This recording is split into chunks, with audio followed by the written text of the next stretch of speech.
Bien le bonjour à vous, Alix et Marco. Madame, monsieur, bonjour. Merci de nous rejoindre dans ce point de l'actualité. On démarre à Kwamekro, dans la sous-préfecture de Tabo. Pâques a réuni les fils et filles de ce village.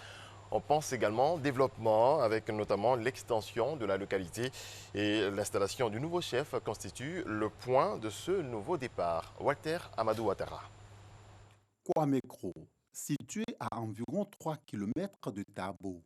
La célébration de la Pâques 2019 réunit les filles et fils de ce village. Les préparatifs vont bon train.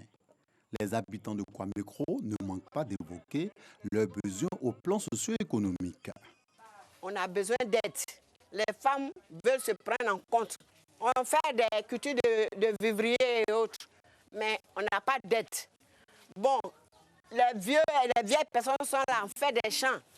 Mais pour cultiver, quelquefois, il arrive un moment où on n'a pas de moyens financiers. Nous voulons que le dispensaire soit fonctionnel.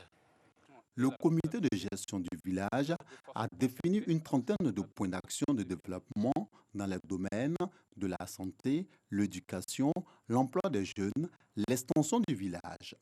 Le point de départ de ce programme de développement est l'avènement d'un nouveau chef de village. Ainsi, Nanan Kwasi Kwame est intronisé 10e chef de Kwamekro. Polygame, il est marié selon sa tradition à 2 femmes. Nanan Kwasi Kwame est âgé de 112 ans et père de 17 enfants. Les représentants du président du Sénat, de la Chambre des rois et chefs traditionnels de Côte d'Ivoire, ainsi que le ministre de la Culture et de la Francophonie, cadre du département de Tabo, ont invité le chef à œuvrer pour le renforcement de la cohésion sociale. Le président a tenu à doter la royauté et la chefferie traditionnelle des statuts en raison du rôle important que cette société de sages fait pour la Côte d'Ivoire. La cohésion, la paix, la réconciliation. Donc, en donnant ce statut au chef de roi, c'est pour leur donner plus de moyens et plus de force pour travailler à la paix.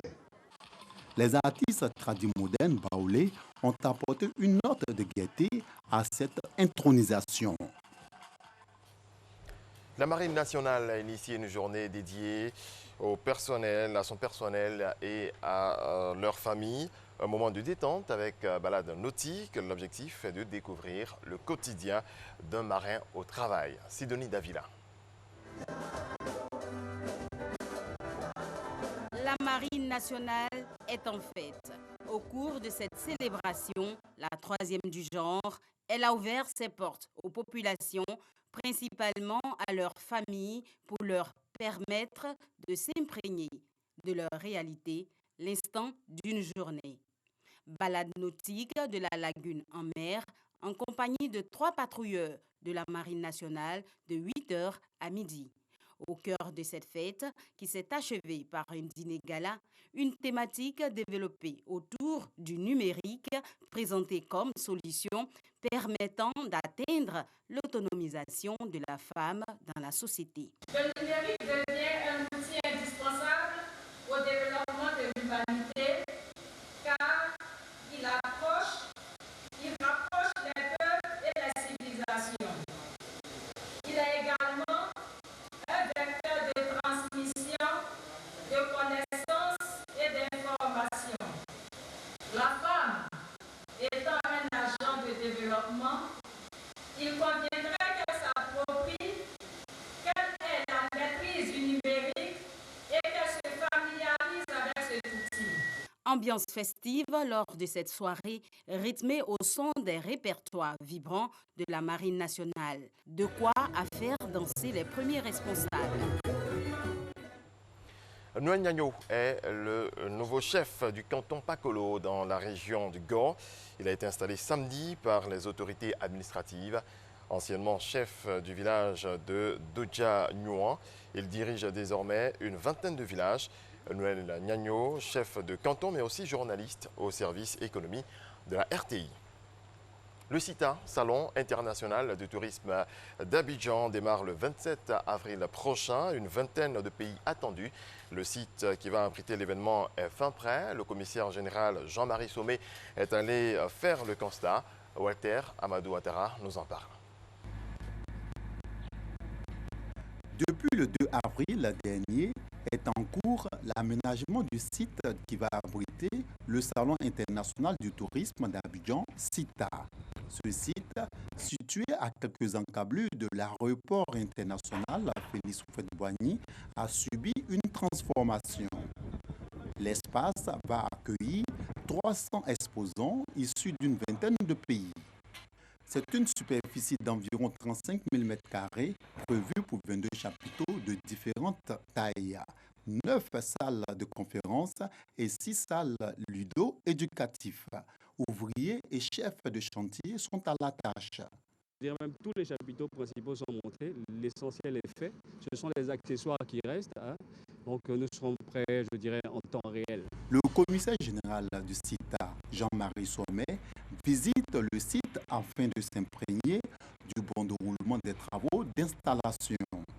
Nous sommes en pleine préparation de cette 9e édition avec les chapiteaux que nous mettons en place. Maintenant que nous sommes à maturité, il faut présenter le FITA, qui est le Forum d'investissement du tourisme africain.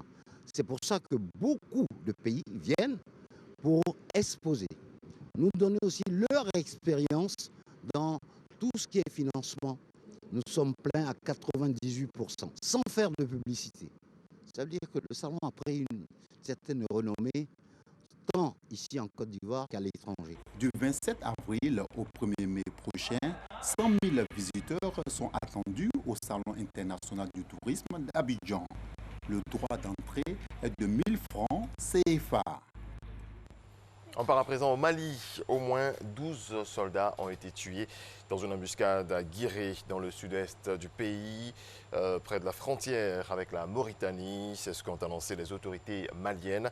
Les assaillants, des djihadistes présumés, seraient venus d'une forêt située près du lieu de l'attaque. Au Soudan, les responsables de la contestation ont annoncé dimanche la suspension des discussions avec le Conseil militaire de transition et ont appelé à intensifier les manifestations en vue de la formation d'un gouvernement civil. Selon un porte-parole du mouvement de protestation, Mohamed Al-Amin, le Conseil militaire de transition n'est rien d'autre que le prolongement du régime d'Omar El-Béchir.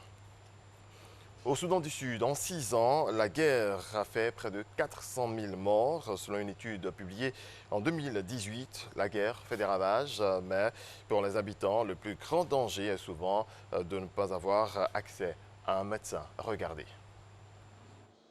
Yachot a 2 ans. Il y a quelques heures encore, il convulsait. Ses parents sont arrivés juste à temps au village de Houdière, au nord-est du Soudan du Sud. Le petit garçon était malade depuis plusieurs jours. Quand on est venu ce matin, le centre de soins n'était pas ouvert. On est revenu plus tard et à ce moment-là, il était inconscient. Il tremblait et convulsait en même temps.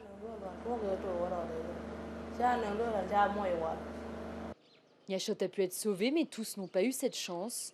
La guerre, les viols et les déplacements sont devenus monnaie courante au Soudan du Sud. Mais pour les habitants, le plus grand danger est souvent de ne pas avoir accès aux soins médicaux. Selon le Comité international de la Croix-Rouge qui gère cette clinique ici, 70% des morts par maladie pourraient être évitées. Et cette région du Haut-Nil est particulièrement affectée. La plupart des enfants qui meurent ici meurent de 3 maladies communes. Du paludisme, des diarrhées sévères et des infections respiratoires qui se transforment en pneumonie sur le long terme. Le Haut-Nil, aux confins du Soudan et de l'Éthiopie, a été ravagé par le conflit en 2017. Au Soudan du Sud, les taux de mortalité maternelle et infantile sont parmi les plus élevés du monde. Les femmes doivent s'occuper de leurs enfants, mais aussi de toutes les tâches lourdes du foyer et repoussent souvent leur visite à la clinique. Tout a commencé avec un mal de ventre. Quand un enfant tombe malade, je le mets de côté. Tous mes enfants dorment sous une moustiquaire ensemble. Donc si un tombe malade, tout le monde est malade.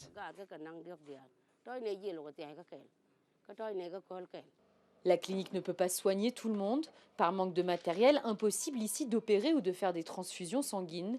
L'hôpital le plus proche est à Mabane, à 3 jours de marche ou 5 heures par la route. Mais à Oudière, il n'y a qu'une voiture pour tout le village. Et voilà qui marque la fin de ce point complet de l'actualité. Merci à toutes et à tous de votre attention.